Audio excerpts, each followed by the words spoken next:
کیا بھی دور ہے شام، کیا بھی دور ہے شام۔ اعوذ باللہ من الشیطان الرجیم، بسم اللہ الرحمن الرحیم۔ الحمد للہ الذی جعلنا من المتمسکین بولایت امیر المؤمنین علی بن ابی طالب علیہ السلام۔ تمام تر تعریفیں خداوند متعال کے نام اور درود و سلام محمد وآل محمد کے لیے۔ میں ہوں آپ کی ہوسٹ بنین فاطمہ، میری جانب سے السلام علیکم۔ امید ناظرین کرام آپ تمام لوگ خیریت سے ہوں گے۔ قائم ٹی وی کینیڈا کی جانب سے پروگرام تہذیب کربلا لے کر ہم آپ کی خدمت میں حاضر ہوئے ہیں، اور اس پہ ہم اپنے پچھلے پروگرامز میں بھی گفتگو کرتے آ رہے ہیں۔ ہمارے ساتھ ہماری مہمان موجود تھیں اور ابھی بھی میں ان کا تعارف کرانا چاہوں گی، لیکن اس سے پہلے ہم یہ بات سب جانتے ہیں کہ کربلا کی تہذیب ہمیں ایک بہت اہم درس دے رہی ہے، جس کو ہمیں سمجھنا ہے، اس کی اقدار کو سمجھنا ہے۔ ہم یہ بات جانتے ہیں کہ آج جو کربلا زندہ ہے، یا ہم جو ذکر کرتے آ رہے ہیں کربلا کا، یا جو واقعہ پیش آیا امام حسین کے آخری سجدے کی وجہ سے، امام زین العابدین علیہ السلام کے صبر کی وجہ سے، اور بی بی زینب کے لہجہ علی میں خطبوں کی وجہ سے، اس پہ ہم مزید ڈیٹیل میں بات کریں گے آگے چل کے۔ ڈاکٹر صاحبہ کے ساتھ میں ڈاکٹر صاحبہ کو پروگرام میں خوش آمدید کہتی ہوں۔ ہمارے ساتھ ڈاکٹر ثروت رضوی موجود ہیں، جو کہ شارع اہل بیت ہیں اور ذاکر اہل بیت ہیں۔ السلام علیکم ڈاکٹر صاحبہ۔ وعلیکم السلام۔ امید آپ خیریت سے ہوں گی؟ الحمدللہ بالکل ٹھیک ٹھاک ہوں۔ بہت شکریہ ڈاکٹر صاحبہ ایک دفعہ پھر ہمارے پروگرام میں شامل ہونے کا، ہمیں اپنا وقت دینے کے لیے۔ جزاک اللہ، آپ نے اس نوکری کا موقع دیا، میرے لیے خوش بہت نصیبی۔ شکریہ، بہت شکریہ، جزاک اللہ۔ ڈاکٹر صاحبہ آج ہم کربلا کے 4 ستون پہ بات کریں گے، پلرز آف کربلا، کہ جو کربلا زندہ ہے ہم آج ذکر کرتے آ رہے ہیں تو کس وجہ سے اور کن بنیاد پہ زندہ ہے۔ گو کہ ہم یہ بات جانتے ہیں کہ یزید کا کام صرف شر پھیلانا تھا، اس نے جہان میں اس وقت دور میں شر پھیلایا، اور آپ ہی کا ایک شعر ہے کہ شر اگر ہے تو خیر ناممکن، باغ جنت کی سیر ناممکن۔ تو امام حسین علیہ السلام نے کس طرح سے اس وقت دفاع کیا دین محمد کا، اور کس طرح آپ لے کر چلے، تو اسی حوالے سے میرا پہلا سوال یہی ہے کہ وہ کون سے 4 ستون ہیں کہ جنہوں نے کربلا کو زندہ کیا یا استوار رکھا ہے، اور جن وجود سے تہذیب کربلا کی عمارت آج بھی قائم ہے۔ بنین بہت شکریہ آپ کا۔ یہ سوال ہم گزشتہ پروگرام میں بھی یہ سوال زیر بحث آیا تھا، جس پہ ہم نے یہ گفتگو کی تھی کہ انشاءاللہ تعالیٰ جیسے جیسے یہ پروگرام آگے بڑھے گا تو ہم تہذیب کربلا کی بنیاد استوار کرنے والے جو 4 ستون ہیں، 4 شخصیات ہیں، 4 مضبوط شخصیات، مرکزی شخصیات، کہ جس پہ تہذیب کربلا کی عمارت یا ڈھانچہ قائم ہوا، اور جنہوں نے نہ صرف یہ کہ استوار کیا بلکہ اس تہذیب کو آگے بڑھایا، اس تہذیب کو ہم تک پہنچایا، ان اعلیٰ اقدار کو جو کہ مٹ رہی تھیں، جو کہ مسخ ہو رہی تھیں، نہ صرف یہ کہ نئے سرے سے استوار کیا، نئے سرے سے تعمیر کی، بلکہ یہ تہذیب کربلا جو ہے ہم تک پہنچی ہے۔ وہ شخصیات سب سے پہلے تو سید الشہداء امام عالی مقام حضرت امام حسین علیہ السلام کی ہمگیر شخصیت، اور ان کے ساتھ ساتھ ہم جس شخصیت کو شریکت الحسین کا نام دیتے ہیں، جناب زینب سلام اللہ علیہا، کہ جن کو ثانیہ زہرا کہا جاتا ہے، کہا یہ جاتا ہے کہ ثانیہ زہرا کی صورت میں جناب زینب سلام اللہ علیہا موجود تھی، لیکن جناب زینب کے بعد آج تک کوئی خاتون ثانیہ زینب کا خطاب حاصل نہیں کر سکی۔ اس کے ساتھ ساتھ ہم دیکھتے ہیں کہ جناب امام حسین کے ساتھ بالکل اسی طرح ہمیں جو شخصیت قدم قدم پہ ساتھ نظر آتی ہے وہ حضرت عباس علمدار کی شخصیت ہے، غازی عباس کی، جو کہ آپ کے قلب لشکر کے علمدار بھی تھے، سپہ سالار بھی تھے، لشکر کے جسے کہنا چاہیے کہ پورا جو امام حسین علیہ السلام کا چھوٹا سا لشکر تھا، اس کی سپہ سالاری جو تھی وہ جناب عباس علمدار کے ہاتھ میں تھی، سارے لشکر کی باغ ڈور۔ اور اس کے ساتھ ساتھ بالکل اسی طرح جیسے ہم دیکھتے ہیں کہ جناب رسول خدا صلی اللہ علیہ وآلہ وسلم کے ساتھ قدم قدم پہ مولائے کائنات حضرت علی علیہ السلام نظر آتے ہیں، کہ مولائے کائنات کے لیے رسول خدا صلی اللہ علیہ وآلہ وسلم کی یہ حدیث ہے کہ اے علی، تم کو مجھ سے وہ نسبت ہے جو ہارون کو موسیٰ سے تھی. تو یہاں پہ بھی دیکھیے کہ دو بھائی ہیں اور ہارون اور موسیٰ کی نسبت جو ہے رسول خدا صلی اللہ علیہ وسلم بیان کر رہے ہیں. آگے چل کے یہ امام حسین کی اور جناب عباس کی سیرت میں بھی ہمیں یہ نظر آتا ہے. پہلے تو ہم دیکھتے ہیں کہ رسول خدا صلی اللہ علیہ وآلہ وسلم کے ساتھ قدم قدم پہ جس طرح حضرت علی علیہ السلام ساتھ ہیں کہ مولا کائنات یہ فرماتے ہیں کہ میں اپنے آقا اور مولا کے پیچھے بالکل اس طرح چلتا تھا جیسے ایک اونٹنی کا بچہ اونٹنی کے پیچھے قدم پہ قدم رکھ کے چلتا ہے. تو یہ ہمیں سیرت امیر المومنین نظر آ رہی ہے اور اسی سیرت کو ہم جناب عباس علمدار میں دیکھتے ہیں. اس لیے کہ جس طرح ثانی زہرا جناب زینب سلام اللہ علیہ کا لقب ہے، بالکل اسی طرح ثانی حیدر کرار جو ہے وہ غازی عباس علمدار کا لقب ہے. اور یہ وہ ہستی ہیں کہ جن کو باب الحوائج بھی کہا جاتا ہے اور باب وفا بھی کہا جاتا ہے، باب مراد بھی کہا جاتا ہے، حاجتوں کا بڑھ لانے والا بھی کہا جاتا ہے. ثانی حیدر کرار یہ اسی لیے ہے کہ جو تمام خصوصیات جو حضرت علی علیہ السلام میں تھی، حضرت علی علیہ السلام کی دعائے نیم شبی کا صلہ جناب عباس علمدار تھے کہ مولا یہ چاہتے تھے کہ ایک ایسا فدیہ تیار کریں کہ جو کہ کربلا کے میدان میں آپ کی جانشینی کر سکے. کیونکہ امام حسن اور امام حسین علیہ السلام آئے مباہلہ کی روشنی میں فرزندان رسول کہلاتے ہیں. تو مولا کائنات کی یہ خواہش تھی کہ جب کربلا کا معرکہ برپا ہو تو ایک فرزند ان کی جانب سے ایسا ہونا چاہیے کہ جو کہ مثل حیدر کرار ہو اور قدم قدم پہ امام حسین علیہ السلام کا اس طرح ساتھ دے کہ جس طرح رسول خدا کا ساتھ، اپنے ابن ام کا ساتھ، اپنے آقا و مولا کا ساتھ حضرت علی علیہ السلام نے دیا تھا. اور یہی وجہ ہے کہ دیکھیے ہمیں جناب عباس علمدار کی شخصیت میں اس قدر تابعداری نظر آتی ہے امام حسین علیہ السلام کی کہ روایت ہمیں یہ بتاتی ہیں کہ امام حسین علیہ السلام کو ہمیشہ حضرت عباس علیہ السلام نے آقا و مولا کہہ کر مخاطب کیا. تو 3 ستون میں نے آپ کے سامنے بیان کیے. چوتھا ستون جو کہ اس وقت بھی بعد امام حسین علیہ السلام منصب امامت پر فائز ہوئے اور ہمارے چوتھے امام سیدنا حضرت علی ابن زین العابدین علیہ السلام، ہمیں یہ مضبوط ترین ستون نظر آتا ہے. گو کہ ہمارے کربلا کے واقعات پہ اور مصائب میں آپ کو بیمار کربلا کے نام سے یاد کیا جاتا ہے. لیکن بیمار ہونے کا مطلب یہ نہیں ہے، ضعیف ہونے کا مطلب یہ نہیں ہے کہ روحانی طور پہ حضرت سید الساجدین علیہ السلام جو تھے وہ کوئی کمزور انسان تھے. نہیں، اتنا جسے کہنا چاہیے کہ صبر جو آپ کا ہے کہ جس کو صبر جو ہے وہ فخر کرے گا امام زین العابدین علیہ السلام کے اوپر. صبر بہت بڑی شجاعت ہے. تو ہمیں اس عمارت میں جو کہ ہم ڈسکس کر رہے ہیں تہذیب کربلا کی، اس میں یہ 4 ستون جو ہیں وہ بہت مضبوط اور مرکزی نظر آتے ہیں. اس میں امام حسین علیہ السلام، جناب زینب سلام اللہ علیہا، جناب عباس علمدار اور جناب امام زین العابدین علیہ السلام. اب جیسے جیسے ہماری گفتگو آگے بڑھے گی، ہماری تہذیب کربلا کے حوالے سے ہم قدروں پہ گفتگو کریں گے، ویسے ویسے ان شخصیات کا کردار اس تہذیب کو استوار کرنے میں ہمارے سامنے نکھر کے سامنے آتا چلا جائے گا.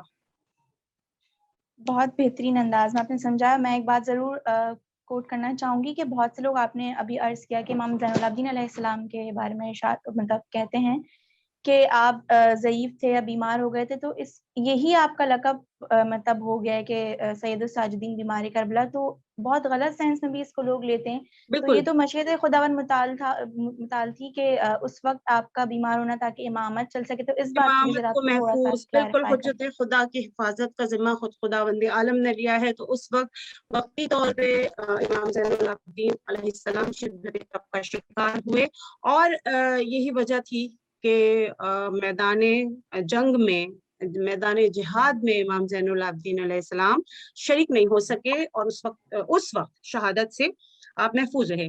لیکن اس کا یہ مطلب ہرگز نہیں لیا جا سکتا کہ خدا نخواستہ وہ کوئی دائمی بیمار تھے یا ہم ان کو صرف اور صرف ان کی شخصیت کو ایک بیمار کی حیثیت سے ان کو دیکھا جائے یا ان کی شخصیت کو. اس عالم میں بھی جناب امام زین العابدین علیہ السلام نے جو اپنا کردار ادا کیا ہے کربلا سے کوفہ سے شام، شام سے یزید کا دربار کے جس دربار میں انہوں نے جب خطبہ دیا ہے کہ میں زمزم و صفا کا بیٹا ہوں جب یزید کے دربار میں خطبہ دیا ہے تو اس وقت آپ کے لہجے کی ہیبت جو تھی وہ دیکھنے کے قابل تھی. تو ہم یہ بالکل نہیں کہہ سکتے اور نہ ہی ہمیں یہ تصور کرنا چاہیے کہ امام جو تھے وہ ضعیف تھے یا کمزور تھے یا بیمار تھے. وہ وقت اور مصلحت کا تقاضا تھا. خدا اپنی مصلحتوں کو ہم سے بندوں سے زیادہ بہتر جانتا ہے. بے شک کیونکہ وہ اس وقت انہی خطبوں کی سبب آج کربلا زندہ ہے اور دین خدا زندہ ہے. بلا شبہ. آگے بالکل اسی کو آگے لے کے چلتے ہیں. اقدار کربلا پہ ہم ڈسکس کر رہے ہیں تو میں یہ جاننا چاہوں گی کہ اقدار عاشورہ کی سب سے پہلی قدر کیا ہے؟ کیسے تہذیب کربلا میں ہم اس چیز کو سمجھیں؟ دیکھیے تسلسل سے ہم اس پہ گفتگو کرتے چلے آ رہے ہیں کہ سب سے پہلی قدر کی آپ جو سوال کر رہی ہیں تو ہم پہلے امر بالمعروف اور نہی عن المنکر پہ گفتگو جی کر چکے ہیں کہ جو مقصد قیام امام حسین علیہ السلام تھا دراصل وہ منکرات سے روکنا تھا اور معروفات کو رائج کرنا تھا. تو اس میں جب ہم پہلی قدر سوچتے ہیں تو امام حسین علیہ السلام امام تھے اور امامت جو ہے وہ خدا کا ودیعت کردہ عہدہ ہے, بندوں کا دیا ہوا عہدہ نہیں ہے. یہ دنیاوی ملوکیت نہیں ہے, یہ دنیاوی سلطنت نہیں ہے. حضرت ابراہیم نے دعا مانگی تھی پروردگار عالم سے کہ میری ذریت میں سے بھی امامت کا منصب ہونا چاہیے. جب حضرت ابراہیم کو امامت عطا ہوئی تھی تو خدا کی طرف سے یہ جواب آیا تھا کہ اے ابراہیم امامت میرا عہد ہے اور میرا عہد کبھی ظالموں تک نہیں پہنچ سکتا. یہاں معلوم ہوا کہ امامت جو عہد خدا ہے اور عہد کے معنی جو ہیں وہ ذمہ داری کے ہوتے ہیں. تو امام جو ہے وہ رہبر جو ہے کسی بھی قوم کا امام جو ہے اور جو خدا کی جانب سے منسوب کیا گیا امام ہو, خدا کی جانب سے جس کو امامت ملی ہو, وہ دین کا ذمہ دار ترین انسان ہوتا ہے کیونکہ اس کے کاندھوں پہ پوری ملت کی ذمہ داری ہوتی ہے, پوری قوم کی ذمہ داری ہوتی ہے. تو امام حسین علیہ السلام سے جو بیعت کا تقاضا کیا گیا تھا یا بیعت مانگی گئی تھی تو عمومی طور پہ یہ نہ سمجھا جائے کہ رد عمل کے طور پہ امام حسین علیہ السلام کی شہادت کا واقعہ جو ہے یہ پیش آیا ہے, کیونکہ جو ذمہ دار انسان ہوتا ہے وہ کبھی خاموش نہیں بیٹھتا ہے ظلم کے خلاف, وہ کبھی جو ہے وہ مصلحت کا یا درمیانی راستہ نہیں اختیار کرتا ہے, بلکہ جو ذمہ دار ہوتا ہے وہ عمل پیرا ہو کے دکھاتا ہے. تو امام حسین علیہ خود السلام نے ارشاد فرماتے ہیں کہ ظلم کے خلاف جتنی جلدی کھڑے ہوگے بالکل اتنی ہی کم مشکلات کا سامنا اتنی ہی پیش کم آئے گا. مشکلات کا سامنا پیش آئے گا. تو امام حسین علیہ السلام نے اس چیلنج کو قبول کیا اور اگر یزید بیعت کا مطالبہ نہیں کرتا تو ہو سکتا ہے کہ کوئی اور صورتحال ہوتی, لیکن امام حسین علیہ السلام اس ظلم کے خلاف, اس جبر کے خلاف, اس طاغوت کے خلاف, اس وقت کے فرعون کے خلاف ضرور کھڑے ہوتے بے شک اور قیام فرماتے. بالکل صحیح آپ نے فرمایا ڈاکٹر صاحبہ. امام حسین کا مقصد یہ تھا کہ خدا کے دین کو بچانا ہے, نبی کے دین کو بچانا ہے. اس کے سلسلے میں آپ نے اتنی بڑی قربانی دی جس کو ہم آج ڈسکس کر رہے ہیں. اسی کو آگے لے کے چلتے ہیں. قیام امام کے وقت مدینے کا ماحول کیا تھا؟ اس وقت کیا کوئی ایسے لوگ نہیں تھے کہ جو امام کا ساتھ دیتے؟ بے شک بہت سے لوگوں نے امام کا ساتھ دیا, لیکن راستے میں وہ تعداد کم ہوتی جا رہی تھی, یہ بات ہم سب جانتے ہیں. تو اس وقت کے لوگ کیا تھے, ان کے دلوں میں کیا بات تھی؟ جس وقت امام حسین علیہ السلام نے قیام کا ارادہ کیا یا آغاز کیا تو یہ نہیں تھا کہ فقط شیعہ شخصیات مدینے میں ہوں. شیعہ سے مراد یعنی آل محمد, محمد والے محمد سے محبت کرنے والے, بلکہ پورے عالم اسلام کی بڑی بڑی جیت شخصیات موجود تھیں. بعض صحابہ کی عمریں تو 100 سال سے بھی زیادہ تجاوز کر چکی تھی, یعنی وہ رسول خدا صلی اللہ علیہ وآلہ وسلم کا عہد بھی دیکھ چکے تھے, وہ حضرت علی مرتضیٰ کا عہد بھی دیکھ چکے تھے, حضرت حسن مجتبیٰ کا عہد دیکھنے کے بعد وہ اس وقت امام حسین علیہ السلام کے عہد میں زندہ بھی تھے اور متحرک بھی تھے. یہ نہیں تھا کہ اتنے بزرگ ہو گئے یا اتنے بوڑھے ہو گئے کہ وہ بستر پہ پہنچ گئے ہیں یا کسی جہاد کے قابل یا جو ہے امر بالمعروف اور نہی عن المنکر کے قابل نہیں ہیں. وہ قیام کر سکتے تھے لیکن انہوں نے مصلحت پسندی سے کام لیا. امام حسین علیہ السلام کے عہد میں بڑے بڑے لوگوں کے نام آ جاتے ہیں. عبداللہ ابن عباس تھے, محدث فقیہ انسان. عبداللہ ابن زبیر موجود تھے, عبداللہ ابن عمر موجود تھے, عبد الرحمن بن ابو بکر خلیفہ اول کے بیٹے موجود تھے. ان تمام جیت افراد کی موجودگی ہمیں تاریخ کے صفحات میں ملتی ہے. اور ایسے میں ڈاکٹر صاحبہ دخل دینے کے لیے معذرت, اصل میں وقفے کا وقت آ گیا ہے. ہم واپس آ کے یہیں سے کنٹینیو کرتے ہیں سوال کو. ناظرین کرام وقفے سے واپس آتے ہیں. کیا بھی دور ہے شام، کیا بھی دور ہے شام، کیا بھی دور ہے شام، کیا بھی دور ہے شام۔ جی ناظرین کرام، وقفے سے واپس آ گئے ہیں اور ہم ڈسکس کر رہے تھے کہ قیام امام کے وقت مدینے کا ماحول کیا تھا، کون لوگ امام کے ساتھ تھے اور کون لوگ نہیں تھے۔ جی ڈاکٹر صاحب۔ تو ہم یہ گفتگو کر رہے تھے بنین کے ایسے موقع پر کہ جب امام حسین علیہ السلام کا عہد ہے مدینے میں، اور عبداللہ ابن عباس بھی موجود ہیں، عبداللہ ابن عمر، عبداللہ ابن زبیر بھی موجود ہیں، اور عبد الرحمن ابن ابی بکر، اور اس کے علاوہ نہ جانے کتنے جید صحابی موجود ہیں اس وقت۔ یزید جو ہی برسر اقتدار آتا ہے تو بیعت کا جو سوال یزید نے امام حسین علیہ السلام سے کیا، تو اس نے یہ سوال ان جید شخصیات سے بھی کیا، یعنی عبداللہ ابن عمر سے بھی بیعت طلب کی گئی، عبداللہ ابن زبیر سے بھی بیعت طلب کی گئی، اور عبداللہ ابن عباس سے بھی بیعت طلب کی گئی۔ تو دوسروں کے ساتھ یہ مسئلہ کسی نہ کسی طرح دوسروں نے اس مسئلے کا حل تلاش کر لیا، مصلحت پسندی سے کام لیا۔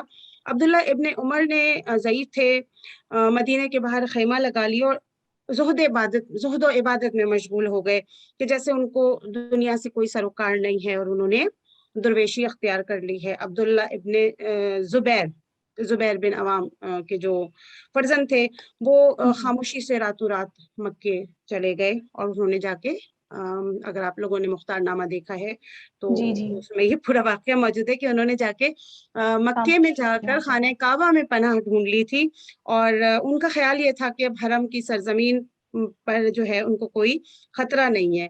اور عبداللہ ابن عباس جو تھے انہوں نے اپنے آپ کو، کیونکہ وہ مرد فقیہ تھے، کتنی روایتیں کتنی احادیث جو ہیں وہ ہمارے پاس عبداللہ ابن عباس کے ذریعے پہنچی ہیں، تو انہوں نے اپنے آپ کو درس و تدریس میں مصروف کر لیا، گوشہ نشین ہو گئے اپنے مدرسے تک۔ تو اب آپ یہ دیکھیے کہ یہ تمام لوگ سارے جو تھے نا مصلحت پسند تھے، انہوں نے قیام امام میں امام کا ساتھ دینے کے بجائے درمیانی راستہ اختیار کیا اور خاموشی اختیار کر لی۔ اگر عہد کو اور ذمہ داری کو نبھایا تو کس نے نبھایا؟ امام حسین علیہ السلام نے، نماز رسول نے۔ نہ آپ نے خیمہ عبادت برپا کیا، نہ ہی آپ نے کسی جگہ جا کے گوشہ نشینی اختیار کی، خاموشی اختیار کی، نہ ہی خانہ کعبہ میں پناہ ڈھونڈی اور خانہ کعبہ میں جا کے سوچا کہ میں حرم میں جا کے پناہ لے لوں۔ گئے ضرور لیکن حج کی نیت سے گئے، اور حج کو عمرے میں بدل کے اپنی قتلگاہ کی طرف روانہ ہو گئے۔ تو اب اور یہی نہیں، اپنے جوانوں کو، بچوں کو، خواتین کو جمع کیا، عوان و انصار کو جمع کیا، اور اپنے ساتھ لے کے قیام کی نیت سے مدینے سے باہر نکلے۔ لوگ مشورے دیتے رہے آپ کو کہ مولا یہ کیا کر رہے ہیں، مولا خواتین کو لے کے مت جائیے، مولا بہت سخت گرمی ہے، مولا بچوں کو مت لے کے جائیے، بلکہ یہ فرمایا اچھا اگر جا رہے ہیں تو اس راستے سے نہیں، اس راستے سے جائیے، کہیں ایسا نہ ہو کہ آپ کو قتل کر دیا جائے۔ تو مولا فرماتے ہیں کہ نہیں، میں ایسا نہیں کروں گا، میں اسی راستے سے جاؤں گا جو معمول کا راستہ ہے، جو کاروانوں کا راستہ ہے، صرف اپنی جان بچانے کے لیے میں ان راستوں سے ہٹ کے نہیں جاؤں گا۔ مشورہ دیا کہ آپ اعلان کر دیجئے کہ آپ یزید کے خلاف کچھ نہیں کریں گے، نہ آپ ان کو چھیڑیں گے، نہ وہ آپ کو چھیڑیں گے، آپ یمن کی طرف نکل جائیے۔ لیکن امام عالی مقام نے ان تمام مشوروں کو رد کر دیا، ٹوٹلی ریفیوز کر دیا، اور ثابت کیا کہ ذمہ دار انسان کون ہوتا ہے اور غیر ذمہ داری کیا ہے، اور ذمہ داری کیا ہے، کس طرح سے عہد نبھایا اور ذمہ داری کس طرح نبھائی۔ کہ میں یہاں پر آپ کا اپنا فرمان بیان کروں گی کہ تم نمازوں کو بہانہ بنا کر کعبہ میں پناہ لے کر اپنی ذمہ داریوں سے جان چھڑانا چاہتے ہو، اس لیے کہ ایک فاسد حکمران آ گیا ہے، اور جب اس طرح سے فساد برپا ہو جائے تو ذمہ داریاں انسانوں کے لیے بہت ضروری ہو جاتی ہیں کہ وہ میدان میں آئے، نہ کہ اپنی جان بچائیں۔ مطلب امام ان لوگوں سے مخاطب ہو کے کہہ رہے ہیں کہ تم لوگ نمازوں کو اور عبادتوں کو بہانہ بنا رہے ہو، وہی بات جو میں نے آپ سے کہی تھی کہ روح کعبہ تو چلی جانب مقتل سروت، اور لوگ مصروف طواف در و دیوار رہے، کہ لوگ نماز اور حج اور دوسرے واجبات میں مصروف رہے، جبکہ جو واجبات کا منبع تھا، جس کے گھر سے دین نکلا تھا، وہ بلا رہا ہے، وہ بتانا چاہ رہا ہے کہ دیکھو مجھے مکے کا راستہ معلوم ہے، میں کعبے میں پناہ لے سکتا ہوں، مجھے بھی بھلائی عبادت کا کے نام راستہ. پہ مجھے بھی میں بھی کر سکتا ہوں، ذمہ داریوں سے سبکدوش میں بھی ہو سکتا ہوں، لیکن خدا نے مجھے امام بنایا ہے، بے خدا نے شک. مجھے امام بنایا ہے، اور امام عہد خدا ہے، امام ذمہ داری کا نام ہے، خدا کی طرف سے سونپی گئی ذمہ داری، اس لیے بے ہم شک. کہتے ہیں کہ یہ جو عہدہ ہے امامت، یہ خدا کا ودیت کردہ عہدہ ہے، اس کو ہم خود نہیں چن سکتے ہیں، دین کی حفاظت کی ذمہ داری مولا فرماتے ہیں کہ میری گردن پر ہے۔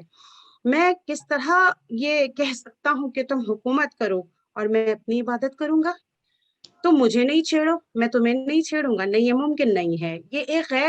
دیکھیے یہ ایک غیر ذمہ دار انسان کی منطق اور طرز فکر تو ہو سکتا تھا، لیکن یہ حسین ابن علی کی منطق اور طرز فکر بے شک. ہرگز نہیں ہو سکتی۔ تو امام کی اس جی جی تو ان حالات میں سب سے پہلی قدر جو امام نے زندہ کی وہ ایفائے عہد، یعنی کہ جو ذمہ داری انہیں سونپی گئی تھی، جو امامت کا عہدہ جو انہیں دیا گیا تھا، کیونکہ پروردگار عالم تو پہلے ہی کہہ چکا ہے کہ ابراہیم یہ عہدہ ظالمین تک نہیں جائے گا، تو بے جو شک. عہدہ آپ کو دیا گیا تھا، آپ انتہائی سرخروئی کے ساتھ اس عہدے سے، اس ذمہ داری سے عہدہ برا ہوتے ہوئے آپ میدان کربلا میں بے شک. نظر آ رہے ہیں۔ اس احساس سے ذمہ داری اور ایفائے عہد کو دیکھتے ہوئے ہم کہیں گے کہ امر بالمعروف اور نہی عن المنکر بذات خود بہت بڑی ذمہ داری کا نام ہے، اور یہ فریضہ اللہ نے ہر انسان کے اوپر رکھا ہے۔ یعنی امام تو امامت کا عہدہ اور امامت کا وعدہ نبھا رہے تھے،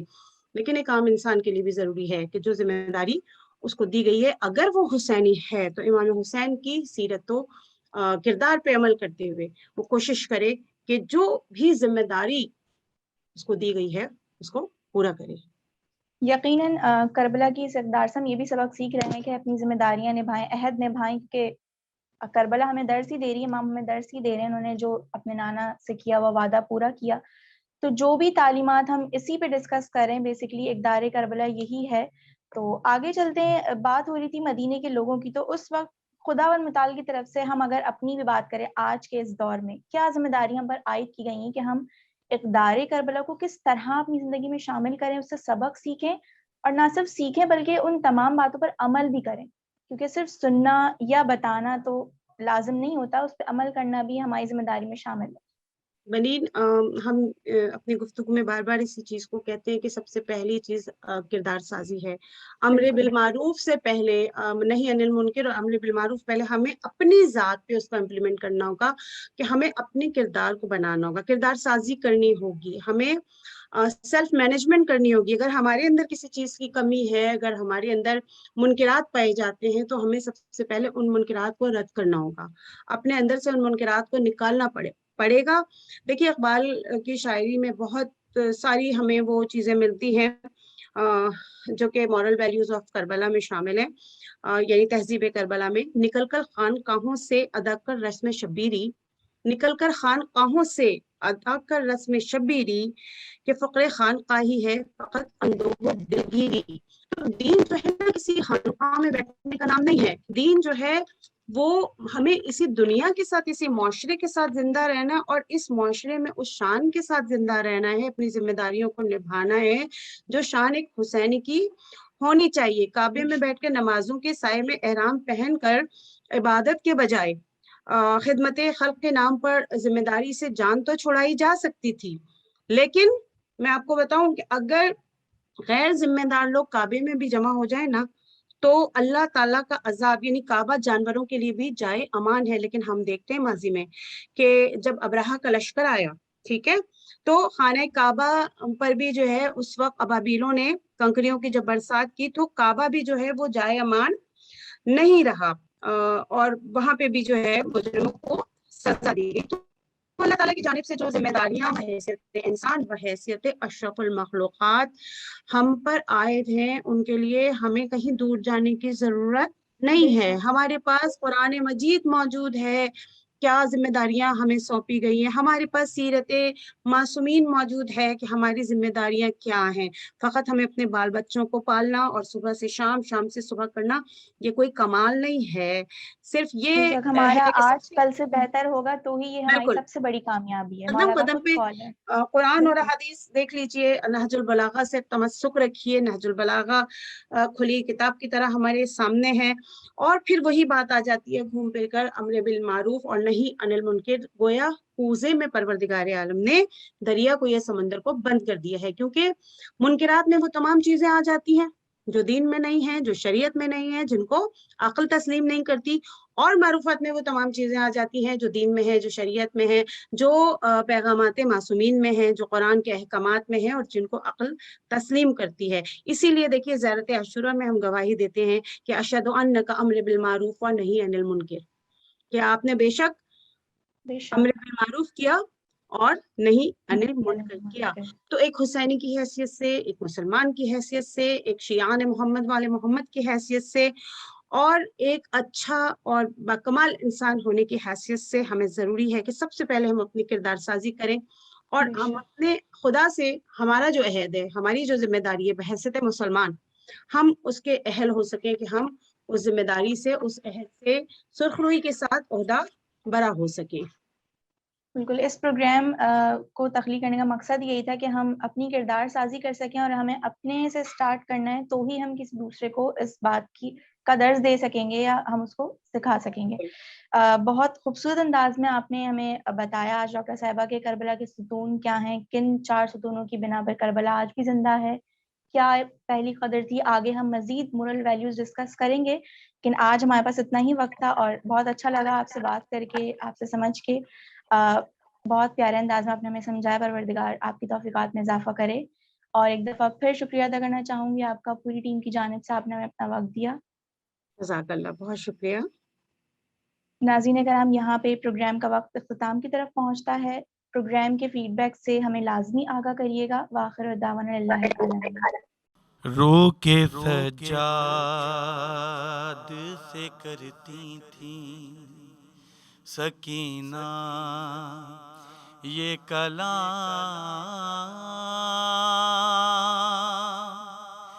کیا بھی دور ہے شام